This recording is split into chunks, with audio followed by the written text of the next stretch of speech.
ఇప్పుడు కేవలం 7,999 up to 10 kgs వరకు బరువు తగ్గి అధిక బరువు నుంచి వచ్చే ప్రధాన సమస్యలను దూరం చేసుకోండి. చైతుతో డివోర్స్ తర్వాత సమంత కొత్త అవతారాలు ఎత్తుతోంది. సినిమాలు లేవని ఖాళీగా కూర్చోవడం లేదు. కాసేపట్లో సర్ప్రైజ్ అంటూ ఇన్స్టాలో పోస్ట్ చేసింది. నాగ చైతన్యలా పెళ్లి చేసుకుంటుందేమో అని ఈ మధ్య వినిపిస్తున్న లవ్ రూమర్ ని చెబుతుందేమో అని చాలా మంది అనుకున్నారు.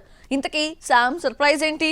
Watch the story. అరుదైన వ్యాధి మయోసైటిస్ నుంచి కోలుకున్న శామ్ బిజీగా గడిపేస్తోంది. The Family Man, Citadel directors లో ఒకరైన రాజ్ తో ప్రేమలో శామ్ ఉందన్న కథనాలొచ్చాయి. సర్ప్రైజ్ అంటే ఎంగేజ్మెంట్ గురించి ఏమైనా చెబుతుందేమోనని చాలా మంది ఎదురు చూస్తే కొత్త బిజినెస్ గురించి ముచ్చటించింది.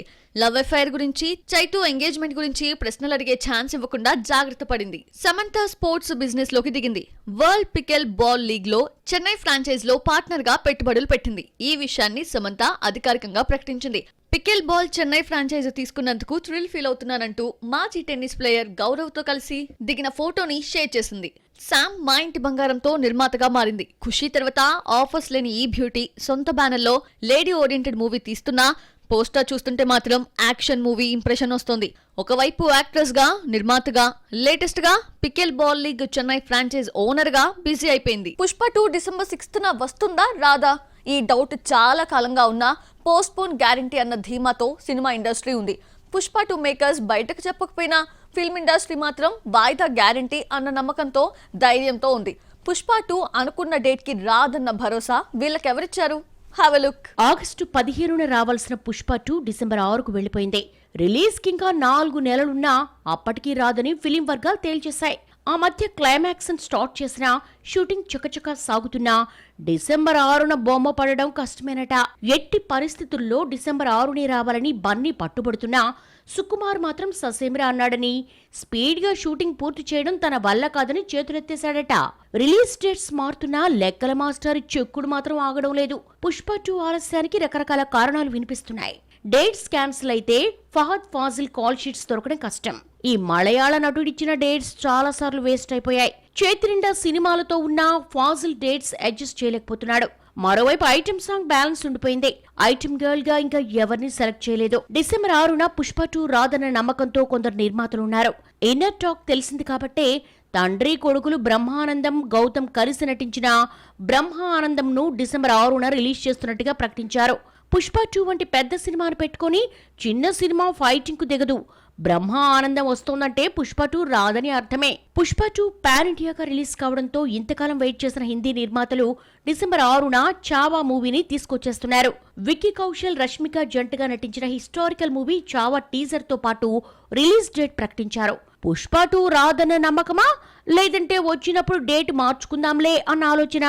ఏదైతేనే పుష్ప 2 ఖర్చు వేసిన డిసెంబర్ 6ను చాలా సినిమాలు కబ్జా చేస్తున్నాయి. సినిమాకు క్రేజ్ ఉన్నా లేకపోయినా పట్టించుకోవాల్సిన పని లేదు. సినిమా బాగుంటే మౌత్ టాక్ తో క్రేజ్ వచ్చేస్తుంది, కలెక్షన్స్ వస్తాయి.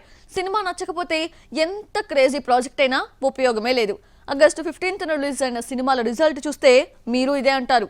Have a look. Independence day, Varalakshmi వ్రతం, వీకెండ్, సోమవారం రక్షాబంధన్ ఇలా 5 రోజుల సెలవులు క్యాష్ చేసుకోవాలని 4 సినిమాలు పోటీపడ్డాయి. రవితేజ మిస్టర్ బచ్చన్ గా, రామ్ డబుల్ స్మార్ట్ తో, విక్రమ్ తంగలాన్ గా వస్తే కుర్ర హీరో నిర్ణయ నితిన్ ఆయ్ అంటూ పలకరించాడు.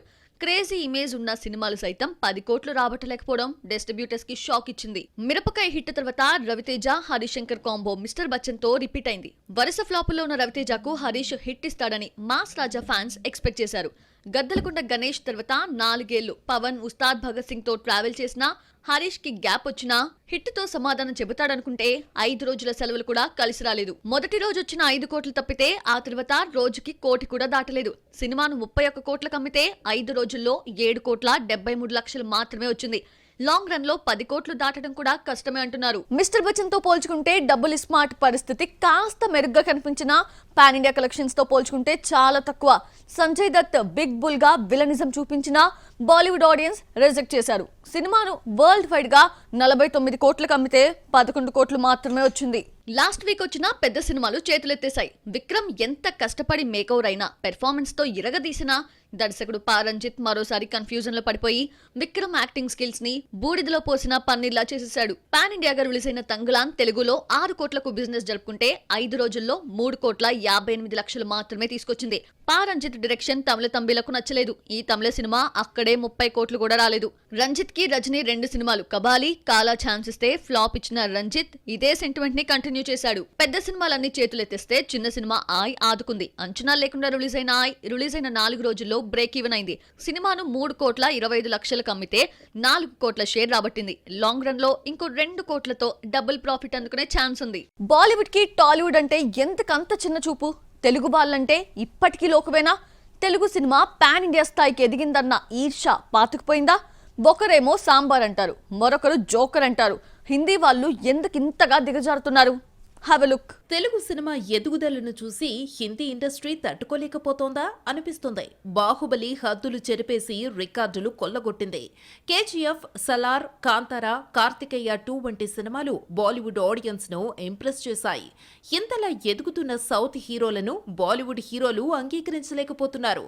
ఇక యాక్టింగ్ లో అవార్డులు కొల్లగొట్టేస్తున్నారు. ఆ మధ్య పుష్పతో అల్లు అర్జున్, కాంతారాతో రిషబ్ శెట్టి జాతీయ ఉత్తమ నటులుగా ఎంపికయ్యారు. పాన్ ఇండియా ఇమేజ్ కు ప్రభాస్ కొత్త అర్థం చెప్పాడు.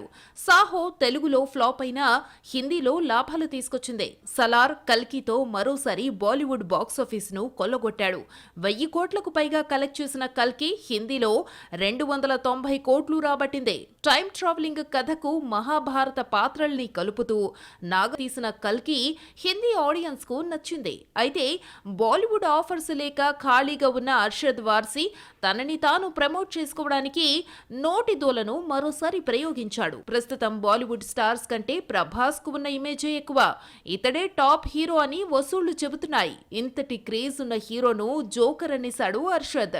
కల్కిలో ప్రభాస్ రోల్ జోకర్ లా ఉందనడంతో ఫ్యాన్సే కాదు తెలుగు లవర్స్ రెచ్చిపోయి సోషల్ మీడియాలో అర్షద్ వార్సీని చెడామడా తిట్టేశారు. 1000 కోట్లు రాబట్టిన హీరో జోకర్ అయితే నువ్వు బఫునా అంటూ కామెంట్స్ చేశారు. జోకర్ రోల్ ను సమర్థవంతంగా పోషించాడు కాబట్టే 1000 కోట్ల సినిమాగా నిలిచిందంటూ ఈ హిందీ యాక్టర్ ను వాయించేశారు.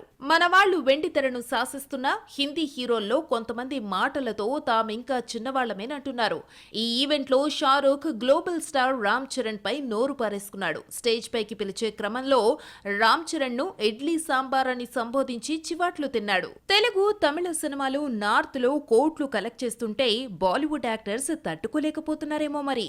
సౌత్ ఆడియన్స్ అయితే హిందీ సినిమాల్ని ఆదరించరు, కానీ వాళ్ల సినిమాలు మాత్రం హిందీలో ఆడాలా అనే అర్థం వచ్చేలా షాహిద్ కపూర్ మాట్లాడారు. హీరోలు మాట్లాడిన ప్రతి మాటకు కౌంటర్ అటాక్ నడుస్తోంది. ఫేడ్ అవుట్ అయిన నీకు కబీర్ సింగ్ తో తెలుగు డైరెక్టర్ సందీప్ వంగ కెరియర్ ఇచ్చిన సంగతి మర్చిపోయావా అంటూ ప్రశ్నించారు. అలాగే మైనే ప్యార్ కియా, హమ్ ఆప్కే హై కౌన్, ధూమ్ సినిమాలను తెలుగు ఆడియన్స్ హిట్ చేసిన సంగతి కనిపించలేదా అంటూ ఎదురుదాడి చేశారు. రీ రిలీజ్ విషయంలో చిరంజీవి వెనుకబడిపోయాడు. మెగాస్టార్ పాత సినిమాలు వస్తున్నా అవి బాక్సాఫీస్ వద్ద చేస్తున్న సందడి తక్కువే. రీ రిలీజ్ రికార్డ్స్ అంటే మహేష్, పవన్ కళ్యాణ్ కే సొంతమా? మరి ఈ విషయంలో చిరంజీవి సత్తా చాటేదెప్పుడు? ప్రస్తుతం తెలుగులో రీ రిలీజ్ ట్రెండ్ నడుస్తోంది. చిన్న హీరో, పెద్ద హీరో అన్న తేడా లేకుండా ఓల్డ్ హిట్స్ ను దించేస్తున్నారు. రామ్ చరణ్, ఎన్టీఆర్, ప్రభాస్ వంటి స్టార్స్ ఉన్నా పాత సినిమాల విషయంలో పోటీ మాత్రం మహేష్, పవన్ కళ్యాణ్ మధ్య నడుస్తోంది. మహేష్ బర్త్డే నాడు వచ్చిన మురారి పాత రీ రిలీజ్ రికార్డులన్నీ బద్దలు కొట్టేసింది. చిరంజీవి గతంలో గ్యాంగ్ లీడర్, ఘరానా మొగుడు వంటి రీ రిలీజెస్ తో వచ్చినా పెద్దగా ప్రభావం చూపలేదు. ఎన్నో రికార్డులు క్రియేట్ చేసిన మెగాస్టార్ పాత సినిమాలను ఫ్యాన్సే పట్టించుకోవడం లేదనే చెప్పాలి. లేదంటే బాక్సాఫీస్ ను అల్లాడించేసేవాడు. చిరంజీవి బర్త్డే సందర్భంగా 22న ఇంద్ర రీ రిలీజ్ చేస్తున్నారు. మెగాస్టార్ నటించిన తొలి ఫ్యాక్షన్ మూవీ ఇంద్ర 2002లో రిలీజ్ అయి ఘన విజయం సాధించడమే కాదు రికార్డులు క్రియేట్ చేసింది. బి గోపాల్ డైరెక్షన్ లో అశ్విని దత్ ఈ సినిమాను నిర్మించారు. సినిమాను 10 కోట్లతో నిర్మిస్తే 30 కోట్ల షేర్ కలెక్ట్ చేసింది. తెలుగులో 30 కోట్ల మార్క్ దాటిన తొలి చిత్రం ఇంద్రానే. కమర్షియల్ హిట్ అయిన ఇంద్రను నంది అవార్డులు కూడా వరించాయి. ఉత్తమ నటుడిగా చిరంజీవి, బెస్ట్ కొరియోగ్రాఫర్ గా Lawrence, best male dubbing artist గా రవిశంకర్ ను నందులు వరించాయి. సినిమాకు మణిశర్మ మ్యూజిక్ హైలైట్ కాగా వీణ స్టెప్ ఎవర్ గ్రీన్ గా నిలిచింది. ఎన్నో అంచనాలతో వచ్చిన గ్యాంగ్ లీడర్ తేలిపోయింది. మరి చిరు బర్త్డే నాడు వస్తున్న ఇంద్రను మెగా ఫ్యాన్స్ ఎలా ఆదరిస్తారో చూడాలి. మరి ఒక సినిమా పోస్ట్ పోన్ అయితే చాలా సినిమాల రిలీజెస్ ముందుకి వెనక్కి జరగాల్సిందే. దుల్కర్ సినిమా నటిస్తోన్న Telugu cinema lucky Bhaskar release మరోసారి మారిపోయింది. వెంకీ అట్లూరి డైరెక్షన్ లో రూపొందిన ఈ మూవీ వచ్చేదెప్పుడో చూసేద్దామా? దుల్కర్ సల్మాన్, మీనాక్షి చౌదరి జంటగా నటించిన లక్కీ భాస్కర్ రిలీజ్ మరోసారి వాయిదా పడింది. సెప్టెంబర్ 7న రావాల్సిన ఈ సినిమా దీపావళికి వెళ్లిపోయింది. పాన్ ఇండియా మూవీ కావడంతో అన్ని భాషల్లో డబ్బింగ్ బాగా వచ్చేందుకు టైం తీసుకోవడంతో వాయిదా తప్పలేదని నిర్మాత చెప్పినా సెప్టెంబర్ 5న విజయ్ గోట్ రిలీజ్ కావడంతో వాయిదా తప్పలేదు. లక్కీ భాస్కర్ తెలుగు, తమిళం, మలయాళంతో పాటు హిందీలో రిలీజ్ అవుతోంది. గోట్ ని కూడా పాన్ ఇండియాగా రిలీజ్ చేస్తున్నారు. పోటీ లేకుండా లక్కీ భాస్కర్ దీపావళికి వెళ్లిపోయింది. వేటయాన్ అక్టోబర్ 10న రిలీజ్ చేస్తూ పోస్టర్ విడుదల చేయడంతో లక్కీ భాస్కర్ కి లైన్ క్లియర్ అయింది. దీపావళికి రజనీకాంత్ రాకపోవడంతో ఆ స్లాట్ లోకి దుల్కర్ వచ్చాడు. రిలీజ్ డేట్ మార్చుకున్నా దుల్కర్ కి కాంపిటీషన్ తప్పలేదు. ఆల్రెడీ ఇదే రోజు విశ్వక్ సేన్ మెకానిక్ రాకీగా వస్తున్నాడు. పండగొచ్చిందంటే 2-3 సినిమాలకు చోటుంటుంది. పెద్ద హీరో రాకపోవడంతో దీపావళి దుల్కర్ వర్సెస్ విశ్వక్ గా మారనుంది.